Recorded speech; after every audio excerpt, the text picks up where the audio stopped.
भाइयों, दोस्तों, आपको बहुत बहुत नमस्कार। आज मैं आपके सामने ये तीसरा एपिसोड पेश करते हुए अपने को बड़ा अच्छा महसूस कर रहा हूँ। ख़ास तौर से इसलिए कि मैंने आज ऐसे टॉपिक को टच किया है जिसमें पुरुषों के अधिकारों के बारे में आपके सामने मैं जानकारी पेश करने की कोशिश कर रहा हूँ। तो भाइयों, मैंने पिछले वीडियो में ये जो हमारा जनजाति समाज है आदिवासियों का, जिस तरह से डोलड्रम में था, उसको अधिकार दिया गया, उनको मालिकाना हक दिया गया। इस तरह से उन्हें धारा 17-18 में आपको सेटल्ड रैयत या ऑक्यूपेंसी रैयत बनाया गया, यानी इनडायरेक्टली इनको ज़मीनों का मालिक बना दिया गया। तो ये बहुत खुशी की बात है, बहुत ठीक बात है, और ये बड़ा अच्छा हुआ। लेकिन अब मैं आपको इसका एक डार्क पहलू के बारे में आपके सामने बात कर रहा हूँ। वो ये है कि आदिवासी स्त्रियों के भविष्य के संशय के विषय में उनको किसी प्रोटेक्शन की कमी की वजह से ये हो रहा है। धारा 7 और 8 के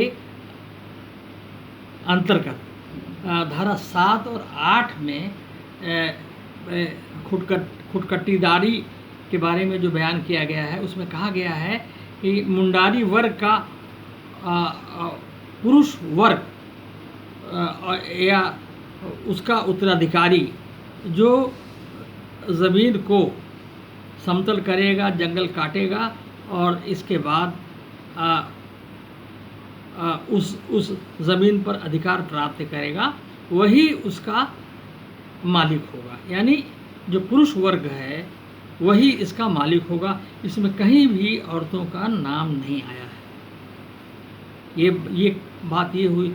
इसके बाद धारा 17-18 आई, जिसमें सरकार ने खुदकट्टीदारी को एक्सेप्ट किया और इनको जो है ना सेटल्ड रैयत उसी बेसिस पे बनाया कि जो आदमी 12 साल तक खुदकट्टीदारी ज़मीन पर है, ये उसका सेटल्ड रैयत माना जाएगा और वह इस ज़मीन पर रह सकते हैं और इनको कोई हटा नहीं सकता है। और इस तरह से उनकी स्थिति एकदम मजबूत हो गई। लेकिन दुर्भाग्य की बात है, ये कहीं नहीं दिखता है कि जो औरतें हैं उनको भी कोई अधिकार मिला हुआ होगा या कोई अधिकार इनको होना चाहिए। कि अगर उनका कोई नहीं रहा, अगर उनका कोई नहीं रहेगा तो उनके साथ क्या होगा, वो कैसे अपना जीवन यापन करेंगी। तो ये एक इशू रह गया। ये इशू तो था, इसको आदिवासी समाज ने तो कभी एड्रेस किया नहीं, लेकिन स्वयं सेवी संस्थाओं के मन में ये बात बराबर चलती रही और इस तरह का जिक्र होता रहा। और अंत में इसको क्या कहते हैं कि इस तरह से बीच में एक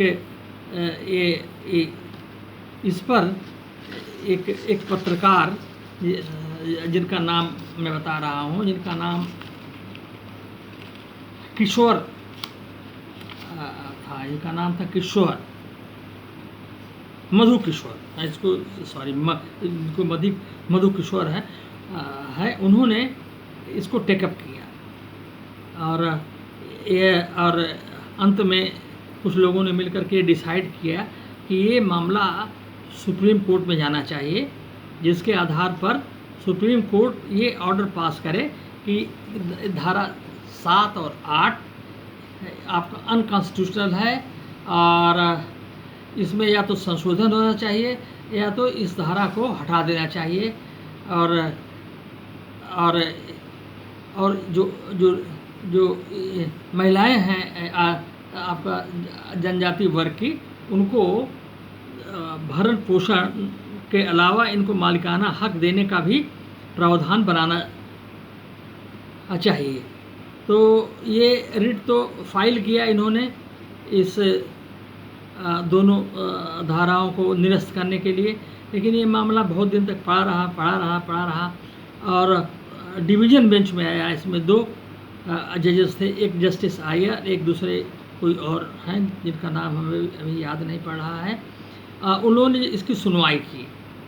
सुनवाई करने के बाद कुछ आपका कुछ न्याय इन लोगों ने नहीं किया।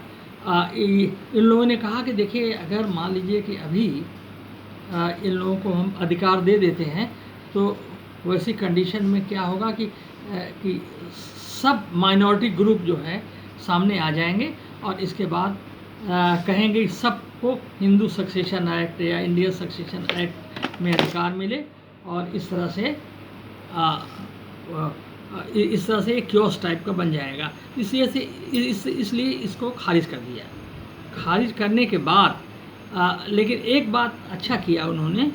अच्छा ये किया कि उन्होंने कहा कि देखिए, क्योंकि उनका अधिकार एक लाइफ लाइन्स जुटा हुआ है, इसीलिए ये जो दोनों धाराएं हैं इनको हम एनिमेटेड सस्पेंशन, यानी मतलब अनिश्चित काल के लिए इसको हम आपको एक समझिए कि नहीं, एकदम एक मतलब संशय में डाल देते हैं और इस पर कोई एक्शन नहीं होगा। और इसके बाद मामला ये ख़त्म हो गया। तो वहीं पर आकर रुक गया है कि ये दोनों धाराएं एनिमेटेड सस्पेंशन में पड़ी हुई हैं, सुसुप्त अवस्था में पड़ी हुई हैं, इन पर कोई एक्शन नहीं होता है। उसके आधार पर अब ऐसा हो रहा है कि जो इनका उठने बैठने का तरीका, इनका जो स्त्रियों का जो रहन सहन है, वह सब हिंदुओं से मिलता जुलता है। इसीलिए कुछ हाई कोर्ट के जजेस ने ये जजमेंट पास किया है कि इनको भी हिंदू सक्सेशन एक्ट के अनुसार से उत्तराधिकार मिलना चाहिए। और अभी उसी लाइन पर थोड़ा बहुत मामला आगे चल रहा है। लेकिन चूंकि जब तक ये कानून बनता नहीं है, नहीं तो किसी वक्त भी कुछ ऐसा हो सकता है कि जिससे मामला उलट सकता है और फिर मामला रिवर्ट हो जाएगा। जैसे सारखल मुर्मू के मामले में हुआ, किसी ऑर्डर के हिसाब से महतो की ज़मीन रजिस्ट्री हो रही थी, अचानक कैसे ये हाई कोर्ट में पहुंच गया और उन्होंने थ्रेडबेयर ऑर्डर कर दिया कि अब से कोई ज़मीन नहीं किसी की रजिस्ट्री होगी। तो इस तरह से किसी समय भी इसको लेकर के आपको रुकावट आपको आ सकती है। इसलिए इसके बारे में ये ज़रूरी है कि साफ साफ कानून हो, इनको भी ऑक्युपेंसी रैयत मिले और वह भी ज़मीन के मालिक बने और इस तरह से उनका जीवन भी सुरक्षित रहे। तो शुक्रिया। आपको मेरा वीडियो कैसे लगा, इस पर अपना इसको आप लाइक करिए और हमको इनकरेज करिए, जिससे कि मैं इस एक्ट को धीरे पूरी तरह से आपके सामने हम रखें, और जिससे इस एक्ट के बारे में जो मिसअंडरस्टैंडिंग फैली हुई है, ये बहुत मुश्किल है, इसको हम आसान करने की कोशिश करते हैं और इसको हम आम फहम भाषा में, जिससे कि सब लोग समझें, आपके सामने हम रखने की कोशिश करेंगे। धन्यवाद।